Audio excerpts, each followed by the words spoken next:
Ciao a tutti amici di WeDrive e benvenuti in questo nuovo video.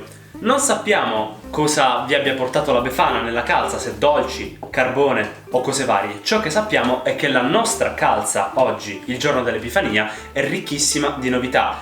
In particolare penso che ci faremo una chiacchierata noi tre, insieme a voi, riguardo quelle che sono le auto più attese e ovviamente più interessanti dell'anno nuovo, del 2019. Prima di dare un'occhiata a queste novità del mercato automobilistico, però vi invito ad iscrivervi al nostro canale e di attivare con il pulsante con il campanello le notifiche per non perdervi nessuno dei nostri prossimi video, e anche, se vi va, di dare uno sguardo e seguirci sui nostri canali social, Facebook e Instagram.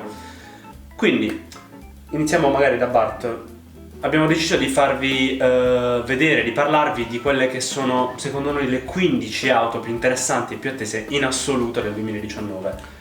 Le tue? Allora, in primis decidiamoci, vogliamo fare prima tipo la quinta per tutte e tre, poi... Io farei la quinta per importanza, dai, perché tutti allora, e tre passano la tua. per la quarta, quinta per terza. me sta nella mia top 5, ma perché non mi piace, nel senso che è un po' particolare, che è la serie 1, che purtroppo quest'anno, cioè, insomma, penso che uscirà verso metà anno. Avrà per la prima volta un motore trasversale. Di solito il BMW utilizza i motori longitudinali. Giusto. Poi avrà la trazione anteriore, che sinceramente è un po' strano. Infatti quando è uscita la serie 2 ho detto no, ti prego, no, non l'M2, quella non è Per anteriore. fortuna. Però una cosa che mi interessa, ecco perché l'ho inserita, perché forse sarà una ibrida plug-in.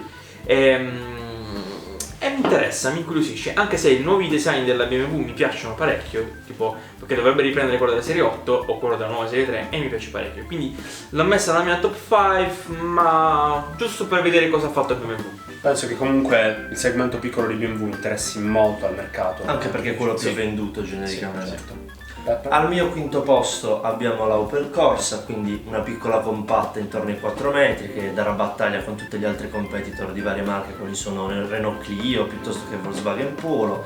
Siamo arrivati alla stessa generazione e ci sarà un cambiamento molto importante, ovvero quello di passare a una meccanica condivisa con il gruppo PSA, dato che ha avuto sempre una storia molto travagliata, in quanto è stata gestita in passato da motori che non erano i suoi ma presi dal gruppo Fiat. Nel 2020 avremo anche una versione elettrica e come sempre ci sarà l'aspetto sportivo di Opel, che è quello della componentistica sviluppata da GSI, quindi una versione un po' più pepata. Ok. La mia... Dovevo un attimo rifare la mia classifica perché mi sono reso conto che la più importante per me, e poi capirete ovviamente il motivo, la dirò per ultima, l'avevo messa in cima alla mia classifica. Diciamo quella che meno mi interessa, tra virgolette, dico tra virgolette, è un SUV. Appunto perché i SUV non mi fanno troppo impazzire, però è un SUV sportivo. Sto parlando della nuova Range Rover Velar SVR per Jaguar Land Rover, è la sigla del segmento sportivo, supercar Estremo, certo. e quant'altro. È stata avvistata in giro al Nürburgring, ovviamente camuffata. La versione SVR avrà un motore V8, non si sa ancora se sarà 550 o 575 cavalli. Fatto sta che sprigionerà una cifra spaventosa, circa 680 Nm di coppia massima. È Una super sportiva. un SUV super sportivo, farà dei tempi in accelerazione pazzeschi, perché ovviamente è più leggera della Range Rover normale, quindi la Velar dovrebbe essere più leggera. La vedremo verso l'autunno, verso il prossimo autunno, per le strade qui in Europa. I prezzi partiranno sicuro oltre i 100.000 euro. In cosa cambia? Appendici aerodinamiche, quindi prese d'aria e quant'altro. Penso che sia comunque, nonostante un SUV, e a me, come vi ho detto, non interessano tanto, penso che sarà un'auto davvero interessante. Quarto posto. Il mio quarto posto è una Kia. Io ho due Kia all'interno della mia top 5. Questa è la Proceed. A parte che a me piace tantissimo. Ovviamente voi mi insegnate, il design non è nuovo. Potrebbe Insomma, ricordare qualcosa potrebbe europeo, ricordare Non solo qualcosa. con un cavallino sopra, e non è la Ferrari. Però mi piace molto l'estetica, cioè il design, mi interessante. piace, e mi piacerebbe provare soprattutto la versione GT da 204 cavalli. Uscirà in primavera, è stata presentata comunque, se non mi sbaglio, a novembre, comunque autunno del 2018. Mi incuriosisce, non c'è niente di nuovo, di particolare in questa macchina, però Kia voglio provarla, mi piacerebbe insomma vederla, perché Kia secondo me sta rilanciando il marchio già con la Sportage e lo sta facendo bene, quindi chissà se con questa Proceed insomma procederà nella direzione giusta. Sono validissimo secondo me. Il mio quarto posto è un posto molto importante perché c'è un grande ritorno dal punto di vista sportivo di una grande casa giapponese che è la Toyota, che torna dopo tanti anni con un simbolo per tutti i tuner, ma non soltanto, anche per gli amatori della sportività, della trazione posteriore, dei grandi motori giapponesi e della Toyota Supra, che ahimè non torna del tutto originale e sviluppata e prodotta da Toyota, in quanto condividerà non solo meccanica ma anche elettronica e tanti altri componenti con la BMW Z4. L'annuncio è previsto per il 14 gennaio, quindi aspettiamo tutti insieme questo giorno, vediamo un po' cosa ci proporrà Toyota e speriamo non deluda almeno le aspettative di molti fan di questa casa. Con il mio quarto posto rimaniamo sempre oltre manica, perché vi ho appena parlato della Range Rover Velar SVR, che potrebbe avere, come vi ho detto, 575 cavalli. Questo numero di cavalli ce l'aveva il modello di punta di Jaguar nella precedente generazione. Sto parlando dell'ammiraglia limousine presidenziale, chiamatela come volete, la XJ, che era un'auto stupenda. Non è stata ancora diramata nessuna immagine ufficiale. Ciò che si sa per certo, purtroppo o per fortuna, quello lo decidete voi, è che non sarà un'auto come le precedenti, che magari è destinata da battaglia alla classe S AMG, tutt'altro, darà battaglia alla Tesla Model S, perché dopo la Jaguar I-Pace la nuova XJ sarà un'ammiraglia full electric, quindi sarà un'ammiraglia praticamente rivoluzionaria per il mercato europeo. Secondo me sarà ancora più lussuosa, più di alto livello della Tesla Model S. Io credo tra l'altro che questo e anche l'anno prossimo sarà l'anno delle elettriche, perché appunto nella mia top 3 troviamo al terzo posto la Model 3. Model 3 che è stata già presentata diversi anni fa, non ricordo, forse addirittura 2 anni fa, però soltanto adesso è arrivata in Europa, ma all'inizio di febbraio sarà prenotabile, forse no, è già ordinabile, a febbraio cominciano le consegne. Allora, di base ci sono due versioni, la long range e la performance. Long range che praticamente ha 544 km di autonomia, mentre la performance 530, però ha degli allestimenti, dei dettagli più sportivi, tra cui anche se non sbaglio il race mode per permettere di driftare con una Tesla. Ludicrous mode. Sì, no, è differente, è una cosa particolare. Okay. È un auto che secondo me potrebbe dar battaglia a tutte le Audi A4 classe C, perché parte da 60.000 euro il prezzo d'attacco ed è un buon prezzo per essere un'elettrica. Poi la versione invece più pepata, anche se più pepata non è perché il motore è lo stesso, giusto un po' a livello di design, parte da 70.000 euro il prezzo. Quindi accelerazione 0-100 3 secondi e mezzo, quindi le solite cose che a te piacciono tanto del mondo elettrico. Ma ripeto, voglio vederla perché anche l'interno è particolarissimo. C'è soltanto un display che ti dice tutto della macchina, quindi nessun contagiri, contachilometri, niente, e ha un'ingegnerizzazione delle bocchette d'aria molto particolare. Tutto elettrico, quindi. Mi piace. Dettagli nerd dei tuoi, diciamo. Sì, è particolare. E voglio vedere, sono curioso a livello di mercato come andrà, se la gente, perché comunque la Model 3 ha un buon range di autonomia, ma anche a livello di ricariche, con i circa 400 punti di ricarica supercharge di Tesla, e dice che nel 2019 dovrebbe coprire tutta l'Europa. Secondo me l'acquisto di un'elettrica nel 2019 può essere una buona idea, perché insomma ci stiamo attrezzando, quindi anche fare un viaggio, non risulterebbe più difficile come prima.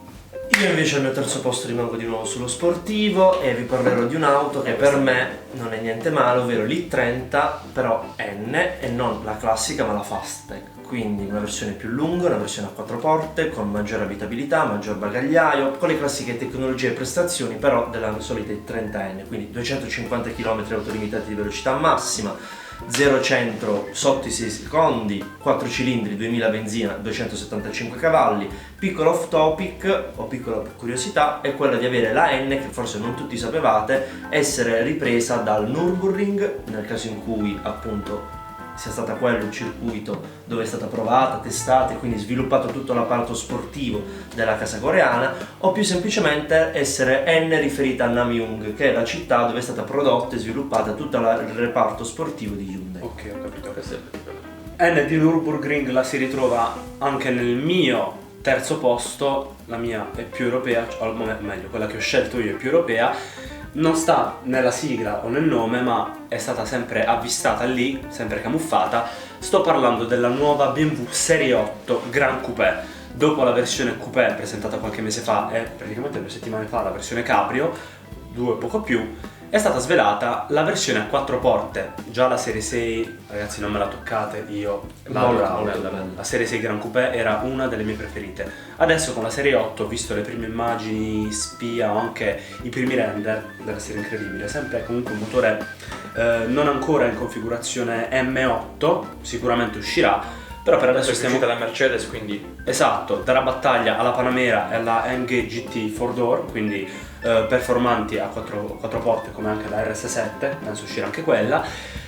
Il prezzo sarà ovviamente alto, sempre oltre i 100.000 euro, visto il prezzo di partenza della versione coupé. La vedremo in autunno e avrà probabilmente un motore 4004 V8 da circa 530 cavalli, sicuramente un modello interessantissimo. Devo dire, la mia classifica è molto europea, molto tedesca, sì, molto sportiva. Esatto, molto sportiva, fin troppo. Secondo posto. Allora, io, forse come avete visto in qualche video, sono proprietario di una Peugeot 206 e mi piace un sacco quella, ragazzi, quindi sono affezionato un po' a questo segmento e come seconda auto scelgo la 208 che mi è sempre piaciuta sin dall'inizio, ma con il nuovo design della 508 da poco, diciamo, messa in commercio e anche della 3008, sono curioso di vederla, oltre che esteticamente, ma anche il discorso di meccanica, perché forse dico purtroppo, perché ormai diciamo le macchine, come anche la serie 1, le macchine che usciranno nel 2019 sono, diciamo, hanno un telaio che deriva da una piccola SUV, tra cui anche la 208 che avrà il telaio MP1 e MP1 della DS3. Il però, gruppo PSA classico. Sì, però comunque insomma vorrei vedere. Poi non ci sarà la 3 porte e addirittura probabilmente ci sarà una versione elettrica, quindi ritorniamo nel mondo elettrico. Sì. E in città secondo me sarà comoda. Sicuramente. Da vedere. La mia medaglia d'argento va ad un'auto molto discussa, a tantissimi piace, ad altrettanti non piace, molto combattuta, molto chiacchierata. È la Volkswagen Golf 8ª generazione. Esteticamente non verrà stravolta, poiché insomma squadra che vince non si cambia. Internamente verrà aggiornata in maniera anche molto interessante, in quanto verrà appunto alloggiato tutto l'impianto elettrico e tecnologico delle nuove generazioni di Volkswagen. Non verrà presentata, quindi non ci sarà possibilità di acquistarla in variante 3 porte, non verrà nemmeno commercializzata la versione cabrio e ci sarà però, per la felicità di Bart, la versione ovviamente elettrica, che è stata molto apprezzata, che abbiamo provato, se non sbaglio, con link in descrizione. Link in descrizione. Family feeling, quindi esterno classico di tutta la famiglia Volkswagen, con appunto migliorie e innovazioni dal punto di vista degli interni e della tecnologia. L'ibrido e l'elettrico è fin troppo, o comunque molto presente in queste novità del 2019, presente anche nel mio secondo posto. Non stiamo parlando di un'auto da non so quanti kilowatt sia la Golf, però diciamo la mia quarantina dovrebbe essere. 40, ok, perfetto, perché quella di cui vi sto per parlare ne ha troppi di più. Sto parlando della Mercedes AMG One, l'abbiamo vista nei mesi precedenti e negli anni precedenti sotto forma di concept, si chiamava Concept One, non è altro che la nuova hypercar di Mercedes AMG, la nuova hypercar sviluppata in collaborazione con i test di Lewis Hamilton, e avrà, ragazzi, io sono semplicemente sbiancato, circa 1200 cavalli, prezzo oltre i 2,5 milioni di euro, soli 275 esemplari al mondo, ovviamente tutti venduti, e sarà un'auto con una tecnologia plug-in hybrid di derivazione Formula 1, quindi anche qui presente, però diciamo che il lato hybrid ci interessa ma non troppo, perché in queste auto, diciamo, il lato hybrid c'era anche nella 918, nella P1 e nella Ferrari, ma diciamocelo, ciò che ci interessa è ben altro in questo tipo di hypercar, e quindi Mercedes torna a cercare di riconquistare il segmento delle hypercar. Speriamo bene, i presupposti ci sono tutti, ma primo posto. Come vi ho detto, io avevo 2 auto nella Kia nella mia top 5, quindi c'è un'auto della Kia elettrica, però non è la Soul ma è la Kia Niro, che in realtà è stata già provata da altri giornalisti, comunque è uscita tra virgolette ufficialmente, ma non è possibile comprarla ancora. Allora, io sapete che amo l'elettrica, no? Questa è particolare perché è un piccolo SUV, ma comunque è un'auto normale, quindi è un'auto che esiste attualmente in commercio, la Kia Niro, però trasformata in elettrica. E ci sono attualmente due versioni, quella da 39,2 kW che ha circa quasi 300 km di autonomia, mentre la è 136 cavalli di potenza, mentre con 204 cavalli di potenza c'è la versione a 64 kW con circa 455 km di autonomia, che è ottimo. Certo. Poi i prezzi partono da circa 40.000 euro, poi tra l'altro è abbastanza accessibile. Esatto, ma tra l'altro nella mia lista, quindi tra l'altro Peugeot 208, probabilmente anche la tua, la Corsa, che comunque il piano è lo stesso, Model 3 e Niro potranno soffrire anche delle agevolazioni fiscali del governo del 2019, quindi comunque sono auto che con questi sconti, con queste agevolazioni, magari rottamazione, io personalmente la prenderei in auto elettrica.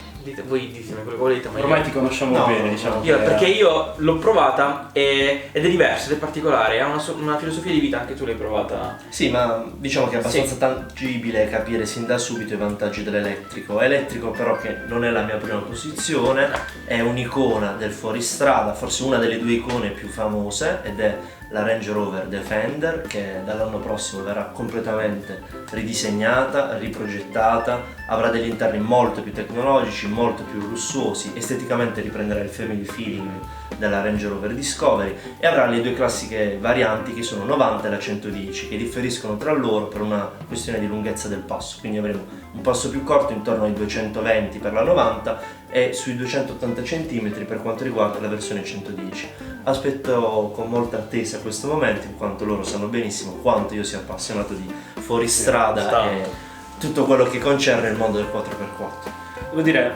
la nuova Land Rover Defender è un'auto che sarà molto interessante, ho visto qualche render. Diciamo, io per ora sei un po' sto un po' il naso perché Esteticamente mi anche ricorda un po' qualche Toyota, non so perché. Solitamente quando si va a mettere mano su delle icone del genere, diciamo, ci sono due lati, ci sono due Vedi comunque la possibilità. classe G è rimasta uguale sin dalla prima generazione, sì, praticamente. sì. Quindi è un po' pericoloso, però Land Rover, ragazzi, ci sa fare. E secondo me innegabile. verrà apprezzato un bel po'. Lo Ci spero. metterà del tempo, non verrà capita da subito, ma verrà apprezzata un bel po'. Come in parallelo, piccola parentesi, lo stesso sarà per la Range Rover Evoque, che Bello. non sarà Sì, niente male è anche lì ripetuto, restanti. veramente. Però era, diciamo, un asterisco al primo posto. Aspetta, indovinate che macchina ha scelto Carlo come primo posto? Vediamo. Nella top 5 non c'è un marchio Esatto. che li ama. Vediamo 3 Indovinate? secondi. E il terzo secondo è Porsche. Vabbè, me l'hai spoilerato. Non poteva mancare, ragazzi, sono un porschista sfegatato. Un'icona come il Defender, io pensavo che non tutti gli appassionati l'avrebbero apprezzata davvero, perché è cambiata, devo dire, molto, al di là di quelle che possono essere le voci riguardo la linea classica della 991. Nella nuova 992, che è il codice, la numerazione dell'ultima 911, la vediamo piuttosto cambiata perché è molto più larga, è stata presentata il mese scorso ufficialmente, ma le auto spiate, tra virgolette camuffate, già si vedevano da più di un anno. Molto più larga, il posteriore, ragazzi, a me fa È impazzire. bello anche a me. No, a me piace. Cioè, Eppure è spettacolare. proprio sul posteriore che molti sorprendono. Molto discusso, sì. Ma a me è piaciuto. Però vabbè, un sacco. sicuro, come ogni Porsche che esiste sul mercato, avremo modo di farvela vedere più nel dettaglio durante questo 2019.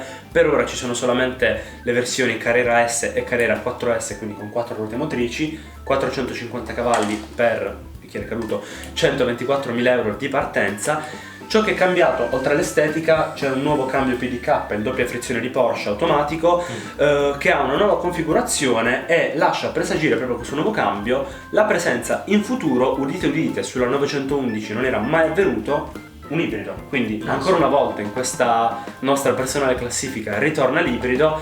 Arriverà l'auto in generale, non ancora ibrida, verso la primavera, verso aprile, e io non sto più nella pelle, è un'auto semplicemente spettacolare. Per me, lo sapete, è la più importante di questa classifica. Ognuno il suo. Ognuno il suo, e devo dire, sarà un anno ricchissimo di novità. Fateci sapere cosa ne pensate delle nostre idee, se siete d'accordo. Quali sono le soprattutto macchine che voi vi aspettate per l'anno una vostra prossimo? top five, Esattamente. Esatto, qui sotto nei commenti Se questo video vi è piaciuto, fatecelo sapere spolliciando, diciamo, con dei Esattamente. pollici su, con dei like e anche condividendolo sui vari social, e non perdetevi anche i nostri social, come vi ho detto all'inizio, Facebook e Instagram. E ultimo, non per importanza, iscrivetevi al nostro canale e attivate le notifiche col campanello per non perdervi i nostri video che verranno in futuro, ma anche magari sperando la possibilità di portarvi con noi nei saloni quest'anno o Come comunque farvi vedere dal vivo Esatto. molto di quello di cui abbiamo parlato. esatto, o anche in delle videoprove riguardo questi modelli. Ci vediamo al prossimo video.